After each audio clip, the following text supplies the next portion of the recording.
Civil Architect 101 with Ricky Soto. So you might be wondering what a civil architect is, or most importantly, who is Ricky Soto? So who is Ricky Soto? Well, that's a really good question. So this guy right here, yes, this guy right here, that is Ricky Soto, or otherwise known that's me actually. So a little bit about myself is I'm currently a senior at UTEP in the nursing program, which to me is one of the most amazing programs in probably, I wouldn't say the nation, but in Texas.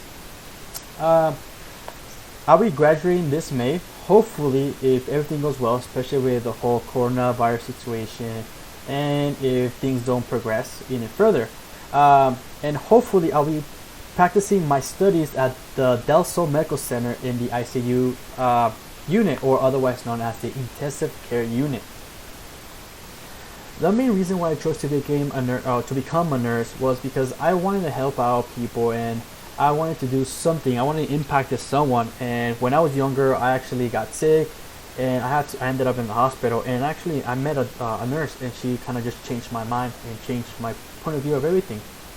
So now I aspire to continue my studies, and I hope I obtain maybe in the near future my anesthesiology license so I can practice that as well soon. So you might be wondering right now, kind of thinking, what is civil engineering? Well, what does it have to do? It has to do a lot with numbers. I imagine you guys are like our friend right here, Steve. So what is civil architecture, correct? So civil architecture are pretty much just a special kind of engineers that their whole work depends on managing, designing projects, such they're the ones involved of producing buildings, drawing buildings, bridges, dams, roadways, water supply, you name it. Everything that you interact on a normal daily basis, they had a hand in that. They were the supervisors. They're the ones that design it. They're the reason why a house looks the way a house, the reason why the streets are the way they are. They're pretty much in charge of everything, and they are amazing and spectacular individuals. So some common duties that they have on a day-to-day basis is they have to test the functionality and the integrity of the materials they're building. So they need to make sure that the asphalt they're using is strong enough. They have to test if the metals are strong enough, if the wood they were using is strong enough, because a small little error in any of this kind of procedure could cause tremendous harm.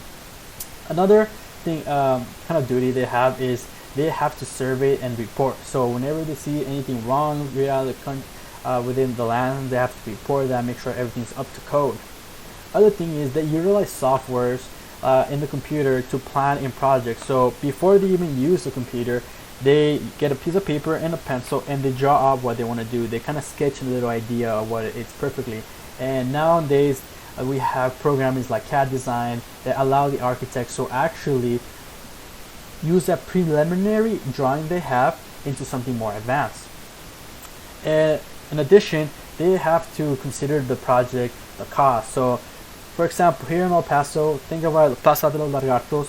A civil architect was in charge of that, and the city gave him a budget, and within that budget he had to make sure that everything was within the cost. He couldn't go over, but he didn't want to get under too. He had to use all that money he had available to create the most efficient ability ever. Not only that, in El Paso, start thinking about the Chihuahua Stadium, all those kind of buildings that we guys have to enjoy, especially this upcoming water park that we have in here designed in El Paso, has to be created by a civil architect.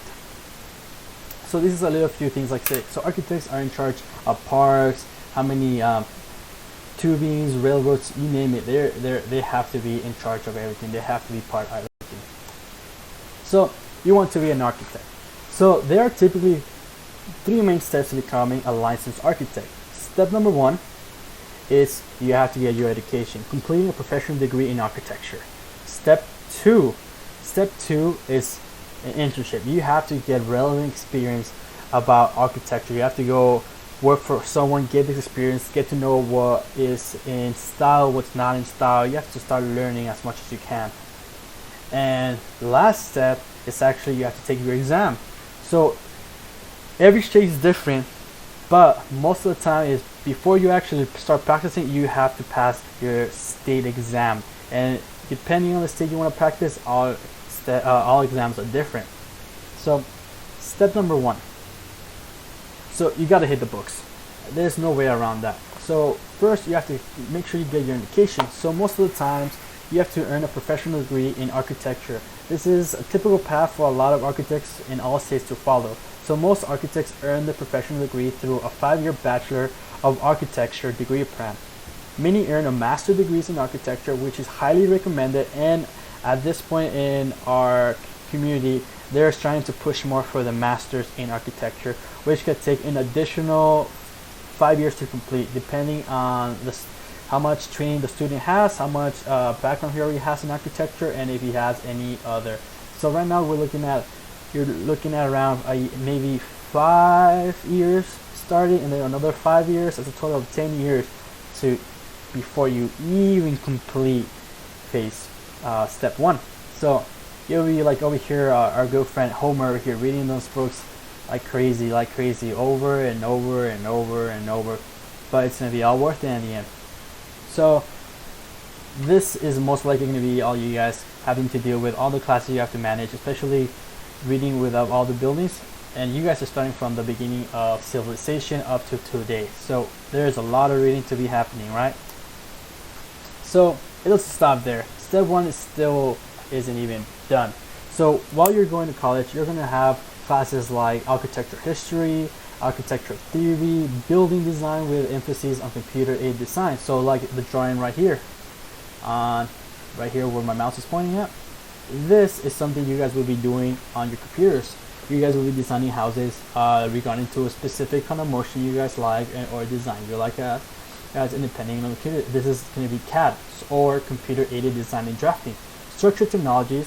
So you guys are going to start doing like this over here, and the other side, the animation right here, where you have the house starting from the bottom. You're gonna have a piece of land, and you guys have to design everything starting from the house. How many trees do you guys want a bush? Do you guys want a garage, etc., etc.? So it can go on and on. So with this, you guys have to become really attuned with technology structures, how to construct, how to make sure you guys have to have math skills, physical science, liberal arts.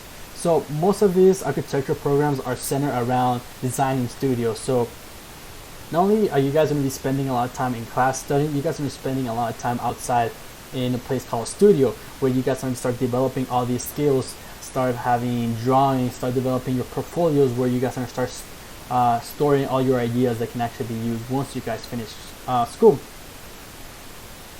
So not only do you guys learn how to make these kind of papers, maybe one single dimensional, you guys have to start transitioning to 3D or 3-dimensional figures, where you guys start understanding what's going on, just like this picture. So, wow, yeah, congratulations, you guys finished your 4-year college. You guys are the rock star. You guys finished nice and right, but you guys, there's still more to come. So now this comes your internship, or step 2, the training. So all states require registration board requiring instructor graduates to complete a lengthy internship. The good thing is, while you're doing this internship, it's actually a paid internship. So here in Texas, they require at least 3 years of experience before you can even sit down and take your exam. So once you complete your 4 or 5 years of bachelor's degree, you can go ahead and enroll again in a master program.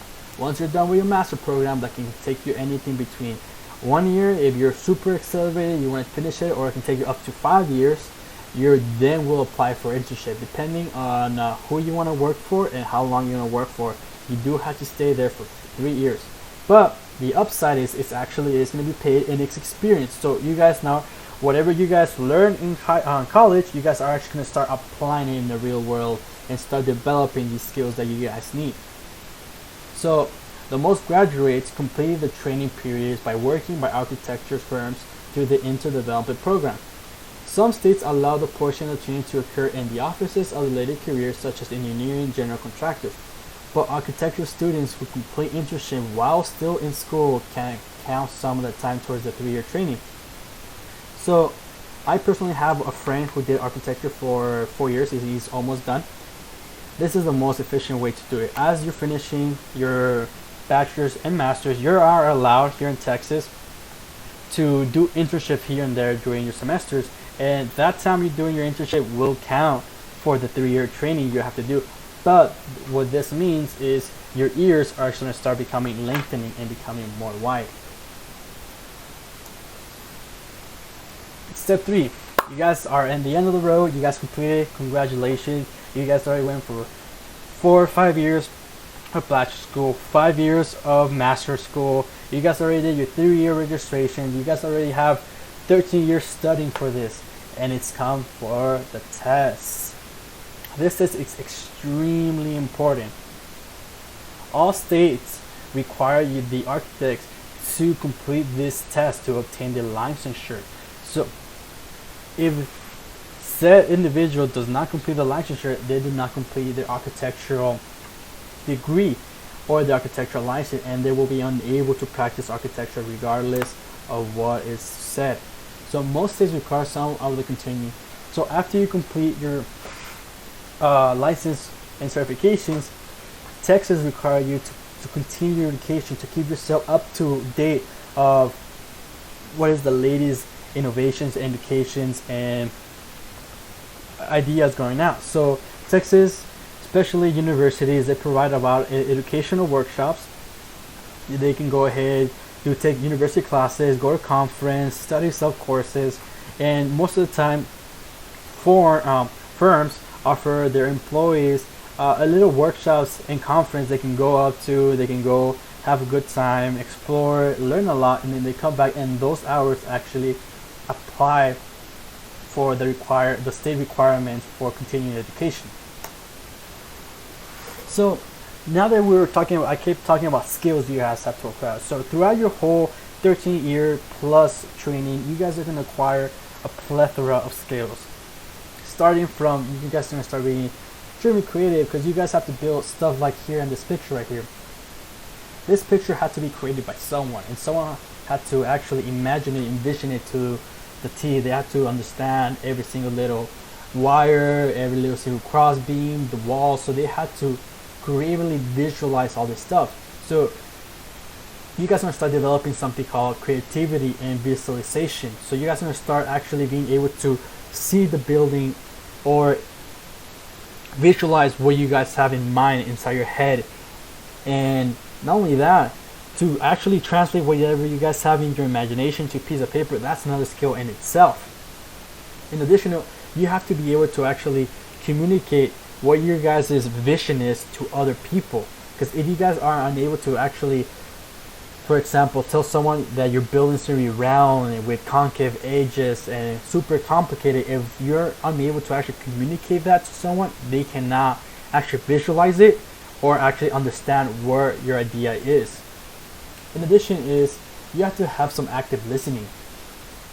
You guys have to actually make sure to communicate yourself, because not all the time you guys are going to be building a building for everyone. Sometimes you're actually going to start building buildings for other people, and you have to take in mind that they have to take their input. You have to understand and hear what they're saying and hear what they want in the building. And one of the most important, because you guys will start developing problem solving skills and critical thinking.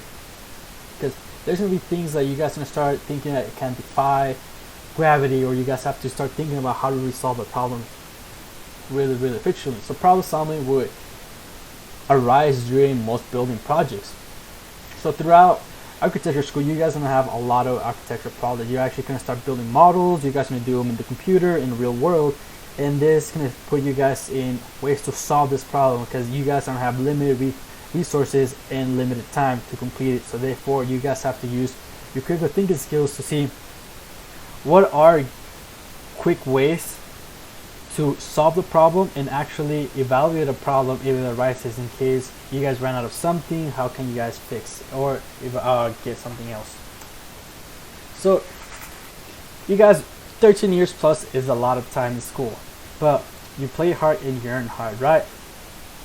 So here in Texas, the median average wage of an architect is between $73,000 starting, and this was last seen in May 2018. The lowest percentage earns less than $44,600 a year, and that's the lowest percentage. At the most, in the top 10% earned here in Texas is more than $118,230 a year, which is a really nice paycheck in the end of the year after all your hard work. And in addition is you build something that other people are enjoy, and most importantly enjoy. So most architects work for firms which pay. It's this an additional benefit for working for a firm is they can actually reimburse your tuition, or they can help you pay for your tuition fees, as well as they can pay for your continuing education. Instead, let's say you guys want to go get your PhD, some firms will allow their employees to go back to school, and they'll pay for the full tuition of the school for them to go and educate them. So most architects work a full time, and many work long hours, especially when facing deadlines. Self-employed architects may have more flexible hours, but about 1 of every 5 architects are self-employed. Architects spend much of their time in offices where they meet their clients, develop report and drawings, and work with other architects and engineers. So the growth of the architecture. So right now, currently, the job outlook is positive. The employment architect is projected to grow 17% from 2012 to 2022. So right now, being 2020, we're almost there to 2022, and the prospect is looking even better for us. So architects will be needed due to the increase of plans and designs for the construction and renovation of homes, offices, retail stores, and other structures. As campuses buildings age, many school districts and universities are expected to build new facilities and revitalize existing ones. Some examples could be Eastwood Middle School, Eastwood High. So Eastwood High just recently finished remodeling the high school, and it looks amazing. And that actually had to be done by a civil architect. So with job prospects, with a growing number of students graduating with architecture degrees, strong competition for internship and jobs in the field is expected. Competitions for jobs will be especially strong at the most prestigious architectural firms. Those with the top-rated technical skills and training in sustainable design could have the advantage. Sadly, the University of Texas at El Paso, otherwise known as UT, does not offer currently architectural program.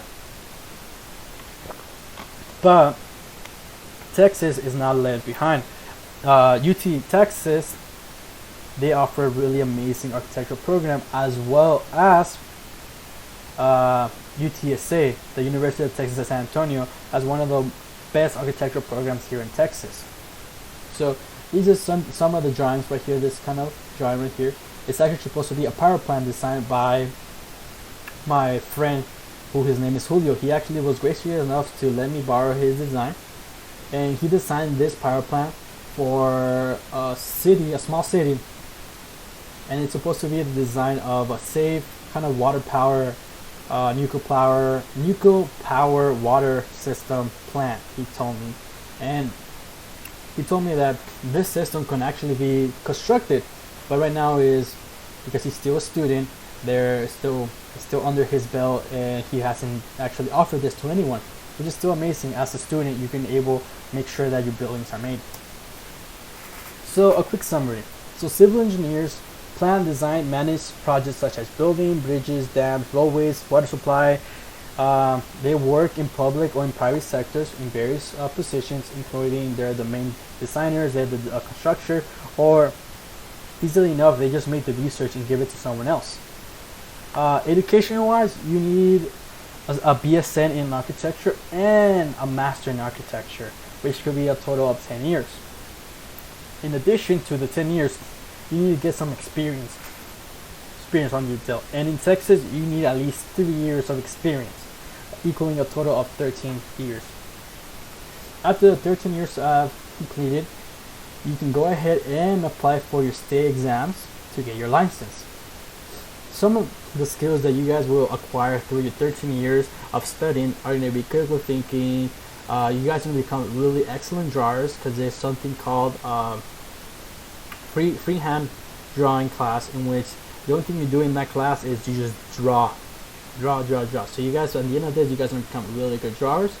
You guys have to have really good communication skills, because if you guys can't communicate it between your peers, nothing's going to get completed or done.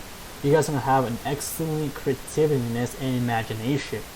And finally, there is an increase in demand for architectures in the near future due to the increase in cities, the population, and the expenditure of cities like El Paso. El Paso used to be a really small city, but now it's expanding and growing its borders.